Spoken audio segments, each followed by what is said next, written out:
आप हमेशा सल्यूशन की बात करते हैं, प्रॉब्लम पे तो हर कोई बात करता है कि ये प्रॉब्लम्स है, वो प्रॉब्लम्स है।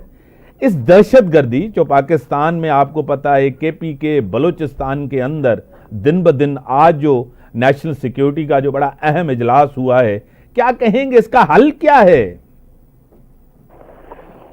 देखिए, सबको पता है कि ये क्या हो रहा है और क्यों हो रहा है। सबको पता है कि ये हिंदुस्तान जो है वो लगा हुआ है टीटीपी को, वो फंड करते हैं, और अफगान गवर्नमेंट जो है ये तालिबान का, ये उनको हथियार देते हैं।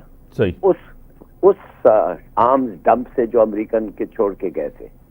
तो अब इन दोनों का जब तक ये करते रहेंगे, ये अफगान तो होंगे, ये तो आप हमारे खिलाफ जो लोग हैं वो तो मजे करेंगे, उनसे पैसे लेंगे। आपको पता है अफगानिस्तान की हिस्ट्री ऐसा है कि लड़ाई में तो वो बड़े शौकीन हैं, बस लड़ते रहते हैं और कुछ खास नहीं करते हैं, लड़ते रहते हैं।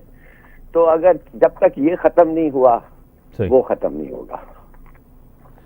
हिलारी साहब, आपको पता है कि अमेरिका के अंदर जिस तरह अब एलियन एनएमजी एक्ट जो आपके सामने है, वहां जिस तरह एक्शन हो रहा है इलीगल इमिग्रेंट्स के खिलाफ, अगर पाकिस्तान में जितने इलीगल्स हैं अफगान, उसको निकाला जाता है तो कुछ सियासी जमातें आगे निकल के उनको सपोर्ट करती हैं। क्या कहेंगे इस हवाले से? देखिए, ये एक चीज है जो काफी लोग जो हैं समझते नहीं है। हमारे लोग समझते हैं कि वो हमारे मुसलमान भाई हैं, उनके साथ मुश्किल गुजर रहा है तो इसलिए वो भाग के आए हैं। वो समझते हैं कि कोई आदमी अपना घर नहीं छोड़ता जब तक उसके साथ कोई ऐसा नहीं होता है कि उसको तो माने मजबूर हो जाते हैं। तो उन लोगों के साथ अगर आप भी मार धाड़ के उनको वापस भेज दें तो वो कहेंगे यार ये क्या हो रहा है, हमारे हमसाया तो नहीं है। मगर बात असल ये है कि अफगान गवर्नमेंट जो है उनको भी ये सोचना चाहिए कि भाई अगर आप पाकिस्तान की कोऑपरेशन चाहते हैं, अगर आप चाहते हैं कि 2 और 3 मिलियन लोग पाकिस्तान में रहें और उनका हम देखभाल करें, उनको हम काम करने दें, उनको आप हर लिहाज से हमारा जो उनके साथ सलूक है वो अच्छा हो, तो ये क्या हमारा ये उनका ये होता है, क्या कहते हैं, उनका हक बनता है कि दहशत गर्द को पालो? क्या उनका ये हक होता है कि उनको आम करो और अपने मर्जी से उनको क्रॉस करने दो और पाकिस्तानियों को आके मारने दो?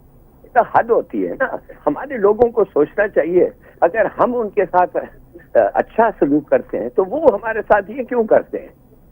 बैठ के बात करो, और अगर बात से नहीं होता है तो फिर आपको वो स्टेप्स लेने पड़ेंगे जो हम शायद ले रहे हैं इस वक्त। कुछ लोगों को जो काफी देर पनाह ले लिया है उन्होंने, काफी है, अब अगर उधर अमन है तो जाएं वापस। और अगर अफगान गवर्नमेंट के पास पैसे नहीं है तो जाएं यूनाइटेड नेशंस को। हम भी कहेंगे यूनाइटेड नेशंस को कि इनको मदद करें, ह्यूमैनिटेरियन असिस्टेंस दें। ये तो नहीं है कि आप आके बैठ जाएं इधर, मजे करें, नौकरी करें, उधर से लोग आए उनके साथ मिलके फिर आप पाकिस्तान के इदारों को अटैक करें। जफर साहब, सारी जिंदगी आप अमेरिका में रहे हैं, आपको पता है कि हर नेशन के अपने इंटरेस्ट होते हैं, कवानीन होते हैं, उससे बाहर के कोई चीज़। अपने आप को अमेरिकन चैंपियन कहते हैं डेमोक्रेसी के। आपको हालिया आपको पता है कि कोलंबिया यूनिवर्सिटी के अंदर जिस तरह एहतजाज हुआ, उनके पास तो ग्रीन कार्ड था, फिर भी उनको वापस भेजा जा रहा है। क्या कहेंगे? ये ट्रम्प का ये है, खुद कहते हैं कि डेमोक्रेसी के वो सपोर्टर्स हैं, और जब आदमी अपना democratic right of free speech, free opinion express करता है, उसको पकड़ के भेज देते हैं वापस। ये उनका मुनाफिकत है। मगर ये तो हम सब जानते हैं अमेरिका को, ये तो होता रहेगा, है ही ऐसे। जफर साहब, इकोनॉमिक सिक्योरिटी जो होती है बड़ी अहम होती है हर मुल्क के लिए, आपको पता है। ये तब तक हो सकती है जब तक आपके पास एक पीस हो, अमन हो, आपके पास एक इन्वेस्टमेंट भी आएगी, लोग इन्वेस्ट भी करेंगे। सबसे बड़ा मसला जो हमारा है ये है दहशतगर्दी। इसी वजह से इकोनॉमी भी बेहतर नहीं हो रही। क्या कहेंगे जफर साहब? हमारा मतलब दहशतगर्दी तो जरूर है कुछ हद तक, मगर उससे बड़ा मसला जो है वो है 80 साल का मैल गवर्नेंस और मिस गवर्नेंस। ये जो गवर्नेंस है हमारा, इट्स बीन टेरेबल। हम किधर रह गए हैं? आप यकीन कर सकते हैं कि एक जमाने में हम 1948 में जब हमें 47 में हमें आजादी मिली, 48 में चीन को मिला। अब चीन किधर है और हम किधर हैं? क्यों? ये इसीलिए है ना, मैल गवर्नमेंट, बैड लीडरशिप। तो हम भुगत रहे हैं, और जब तक ये सही नहीं होगा हम भुगतते जाएंगे।